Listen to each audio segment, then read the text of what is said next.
राम राम मित्रों, नमस्कार। सरिता दीदी की क्लासेस में आप सभी का हार्दिक स्वागत है। आज हम पढ़ेंगे प्रजामंडल वाला टॉपिक। इससे पहले हमने राजस्थान एकीकरण वाला टॉपिक कंप्लीट कर लिया है। आप प्लेलिस्ट में जाकर वो क्लास देख सकते हैं। और अगर क्लास पसंद आए तो please like, share and subscribe जरूर करें। धन्यवाद। देखिए, आज हम पढ़ेंगे प्रजामंडल। प्रजामंडल का अर्थ होता है जनता का संगठन या प्रजा का गठन, प्रजा को संगठित करना। और इसका उद्देश्य क्या था? प्रजामंडल बनाने की आवश्यकता क्यों पड़ी? इसलिए पड़ी क्योंकि उत्तरदायी शासन की स्थापना करनी थी। रियासतों में उत्तरदायी शासन की, एक मजबूत उत्तरदायी शासन की स्थापना करनी थी ताकि सरकार उसके प्रति जवाबदेही हो। और इनकी स्थापना के लिए एक महत्वपूर्ण संगठन की स्थापना की गई थी जिसका नाम था अखिल भारतीय देशी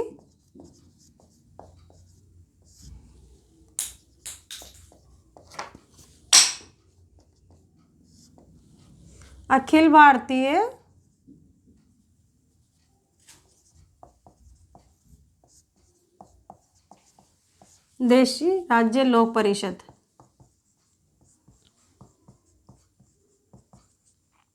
ठीक है, इसकी स्थापना आपकी हुई थी 1927 में। कब हुई थी? 1927 में। कहाँ पे हुई थी? बम्बई में। ठीक है ना। और ये प्रजामंडलों को संरक्षण देने के लिए, उनका गठन करने के लिए एक समिति, एक आप ये कह दो एक मजबूत संगठन बनाया गया था जो कि उनको मजबूती प्रदान करे। अब हम देखेंगे कुछ ऐसे, पहले प्रजामंडल पढ़ने से पहले हम ये देख लेते हैं कि ऐसे कौन से प्रजामंडल है। कुछ ऐसे प्रजामंडल भी थे जिनकी स्थापना राज्य से यानी कि राजस्थान से बाहर भी हुई थी। कुछ ऐसे प्रमुख प्रजामंडल, कई बार पूछ लिया जाता है कि वे प्रजामंडल जिनकी स्थापना राजस्थान से बाहर हुई थी। ठीक है,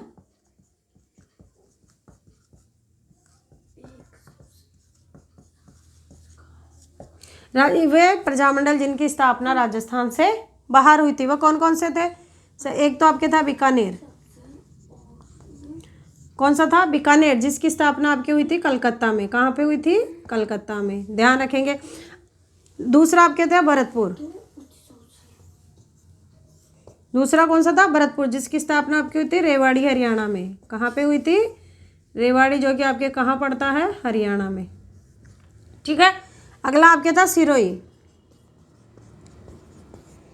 कौन सा? सिरोही, जिसकी स्थापना आपकी हुई थी बम्बई में। ये आपको तीनों चीज़ें याद रखनी, यहाँ से कई बार क्वेश्चंस पूछा जा सकता है। अब आपको मैं एक छोटी सी ट्रिक बता देती हूँ जो अपनी क्लास की खूबी है कि इनको कैसे ध्यान रखना। देखो, इसमें भी क्या आ रहा है? बीकानेर की स्थापना कलकत्ता में। बीकानेर कैसे? कलकत्ता। भरतपुर की स्थापना रेवाड़ी, र से रेवाड़ी याद रखेंगे आप। ठीक है, भरतपुर ऐसे रेवाड़ी याद रखेंगे। और सिरोही की स्थापना कहाँ पे हुई? बम्बई में। कहाँ पे हुई? बम्बई में। तो आप इसको सिब के माध्यम से भी याद रख सकते हैं। ठीक है। अगला हम देखेंगे कि सबसे पहले किस प्रजामंडल की स्थापना हुई थी। यहाँ तक समझ में आ रहा होगा, है ना। तो सबसे पहले प्रजामंडल की स्थापना कहाँ पर हुई थी? सबसे पहले आपकी स्थापना हुई थी जयपुर में। ठीक है, सबसे पहले जयपुर में स्थापना हुई थी 1931 में। सबसे पहले जयपुर प्रजामंडल की स्थापना कहाँ पे हुई थी? आपके 1931 में।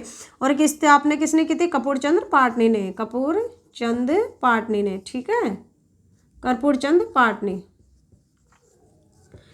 यहाँ पे आप सोचेंगे कि जयपुर की हमने 1936 में पढ़ा है, वो ये है क्योंकि इसका 1931 में इसकी एक बार स्थापना हो चुकी थी प्रजामंडल की, लेकिन ये थोड़ा कार्य नहीं कर पा रहा था, निष्क्रिय हो गया था, इसलिए 1936 में इसका पुनर्गठन किया गया। ठीक है ना। इसका जयपुर प्रजामंडल का पुनर्गठन किया गया और यह कार्य किया गया था जमनालाल बजाज जी के द्वारा। किसके द्वारा? जमनालाल बजाज। ठीक है, ये हो गया हमारा जयपुर का। ठीक है। और एक 1931 में ही बूंदी की स्थापना भी आपके कब हुई थी? बूंदी प्रजामंडल की स्थापना भी आपके 1931 में हुई थी। ठीक है, ये चीज़ें ध्यान रखेंगे।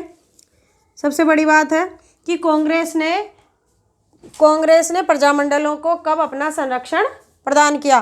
तो 1938 में कांग्रेस का हीरापुरा अधिवेशन हुआ था। ठीक है, कौन सा अधिवेशन था? हीरापुरा अधिवेशन कांग्रेस का। 1938 हीरापुर अधिवेशन। 1938 में हीरापुर अधिवेशन हुआ था कांग्रेस का, ठीक है। जिसके अध्यक्ष आपके थे सुभाष चंद्र बोस। जिसकी अध्यक्षता आपकी किसने की थी? सुभाष चंद्र बोस ने, ठीक है। वहीं पे प्रजामंडलों को आपके कांग्रेस का समर्थन मिला था और वहीं से कांग्रेस ने जो है प्रजामंडलों का साथ देना शुरू कर दिया था। आगे की क्लास हम कल पढ़ेंगे। धन्यवाद, नमस्कार, राम राम। अगर क्लास पसंद आ रही तो please like share and subscribe करें और आप हमें टेलीग्राम चैनल पर भी फॉलो कर सकते हैं। धन्यवाद।